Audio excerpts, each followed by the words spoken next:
பாருங்கப்பா, இந்த மாதிரி ஒரு லொக்கேஷனு, இந்த மரங்கள் அடர்ந்த ஃபாரஸ்ட் இது.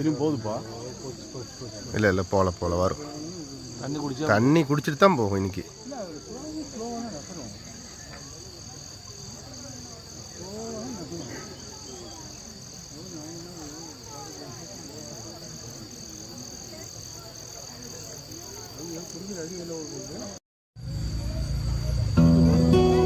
பாபு, யானை வருது, நல்லா பாருங்க எவ்வளோ பக்கத்தில் இருக்கு பாருங்க. பாபு, சரி பாய், ஜாயிர் பாய், பாருங்க நாங்கள் இங்கே தான் உட்காந்துருக்கோம்.